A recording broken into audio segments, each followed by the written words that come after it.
Hey guys, this is part 2 of me 2005 review of Doctor Who, and this will cover episodes 5 to 8.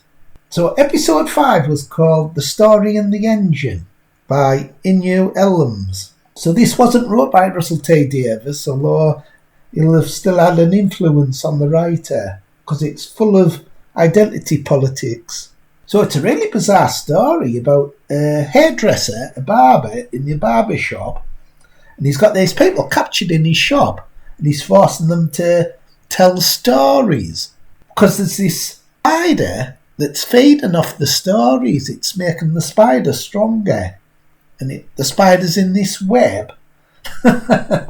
Such an illogical story. And the barber's wanting the spider to destroy all the goods. Doesn't make bloody sense. Ridiculous story. It's one of the worst stories I've seen. A right load of bloody bollocks. And the weirdest thing is, I don't know if a lot of you are fans of groups on Facebook, Doctor Who groups. There's loads of them. And you go on the groups and there's all these fans who are saying, oh, it's the best story ever, blah, blah, blah. But they're just virtue signalling. It's because of the story having an all-black cast. They want to look good by praising it. They don't want to be negative. And everyone who is negative gets classed as a racist. So they don't like the story just because of an all-black cast, blah, blah, blah. But to be honest, it was terrible. And I don't care if it was an all-black cast or what bloody colour they are. It was such a terrible story. It didn't make sense at all. When you go on these Facebook groups and you hear everyone saying, oh, what a classic. It's like the story The Emperor's New Clothes, where it's obvious it's bad, but people don't say it's bad. But I believe in being honest in my reviews. It's just my opinion, of course, but I thought it was terrible. So out of 10, it gets nothing. 0 out of 10. I thought it was absolutely terrible. A bloody spider feeding off stories. And the weirdest thing is, at the end of the story, the barber just walks away. And he's going to destroy people. Absolutely ridiculous story. Anyway, episode 6 was called The Interstellar Song Contest. And it was weird, this, because it was broadcast on the same day as the Eurovision Song Contest. And I was actually looking forward to this story more than all the others. Because I actually, believe it or not, actually like the Eurovision Song Contest. However, a red flag popped up straight away because the writer, Juno Dawson's a controversial writer. It's a trans writer. And the trans writer's controversial because a children's book that involved being gay. So red flag popped up straight away. So once again, there's a running theme of this season where it's a dig at fans. So in this, there's a white straight guy who's the villain, and he's wanting to destroy the Interstellar Song Contest by planting a bomb.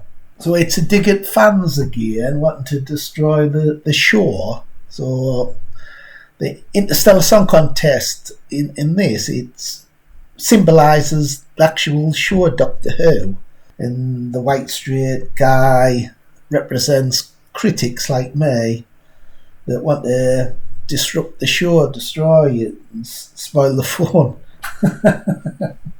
But I was really looking forward to this. However, it was a massive disappointment. It actually looks really good though. You can tell there was a lot of money spent on it. So looks wise, it was impressive. But the story itself, there was hardly anything to it. And it was just an excuse to be as camp and gay as possible. So you get Ryland Clark popping up. And even worse, you get bloody Graham Norton popping up. Oh, no. So it's the most camp gayest Doctor Who episode ever. Which I kind of expected, with it being based on the Eurovision Song Contest. You also see Susan popping up, like a little cameo.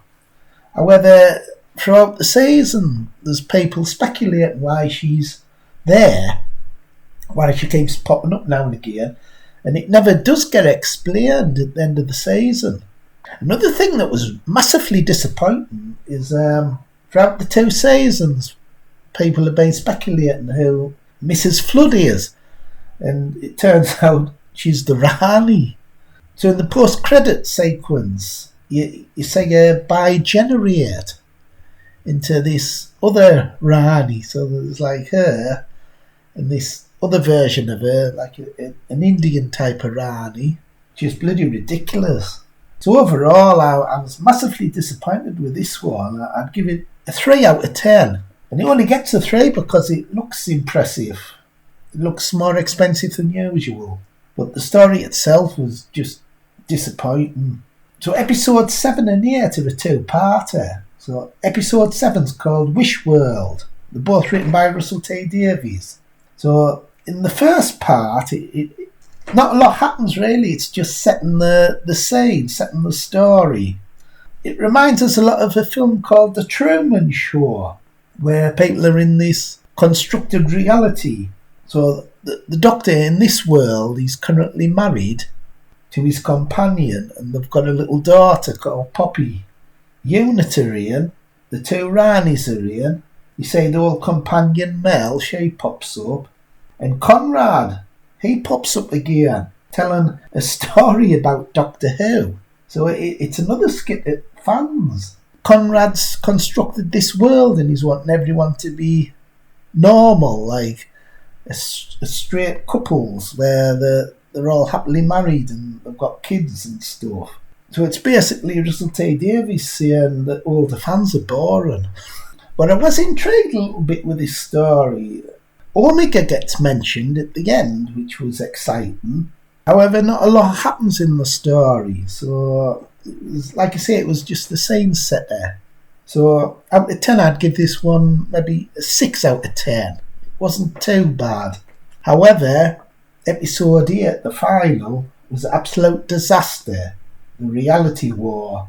And one of the worst things about it was when you actually see Omega, it gets revealed. And I was expecting this guy in a mask, like from the original show. I thought it'd be something like that.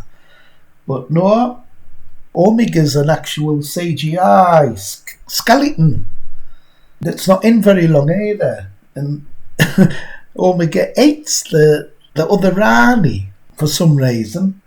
So it looked nothing like bloody Omega. Why did he use a CGI monster? Like a skeleton. He did the same thing with Sutek last year, where Sutek came back as a CGI creature that looked like a dog. So, Jesus Christ.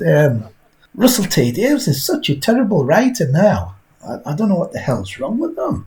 Then you get a scene where, because the Doctor's supposed to be married in this story, so you get a scene where he's going to reveal to his wife what he really is. So he puts a bloody like a dress costume on and reveals who he is. So it's all a nonsensical mess. Once Omega dies, gets destroyed, it's kind of the end of the story really, but it continues for a bit longer. You hear nothing about Susan. Like, that storyline fell flat. So it's basically a nonsensical mess, the story. All about the daughter going missing. And eventually the Doctor has to regenerate at the end. So the Doctor regenerates into Billy Piper. Bloody ridiculous. That's just to get publicity generated. So this episode was so bad that it's basically got the show cancelled. Disney won't finance another season. So it's going to be another period where Doctor Who's going to be off there for years. Just because how bad this season was overall. So I thought season 2 was actually worse than the first season. The second half ruined it. Even the companion, after a good start, she became a bit bland. She wasn't as good as Millie Gibson. So I class this as possibly the worst season ever made. It was even worse than the Jodie Whittaker seasons. Another annoying thing was the character of Mrs. Flood.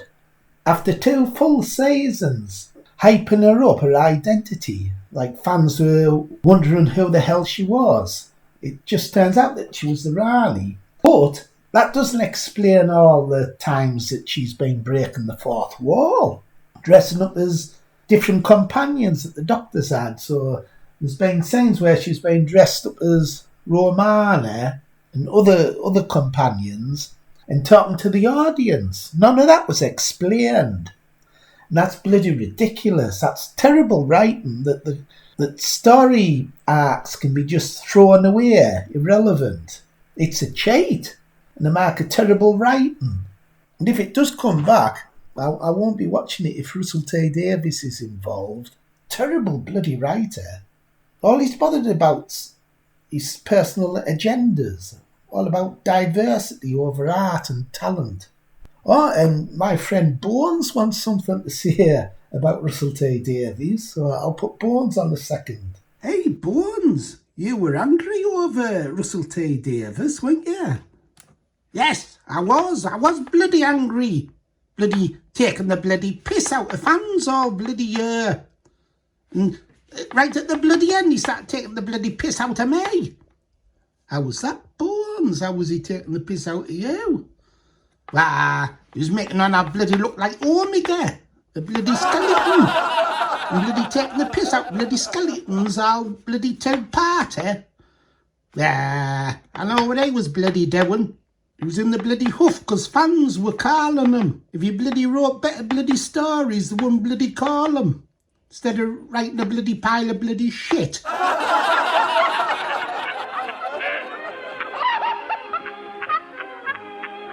Anyway, I hope you enjoyed the video. I'll be doing a ranking video this season sometime where I'll rank all 8 episodes from worst to best. So bye everybody, bye.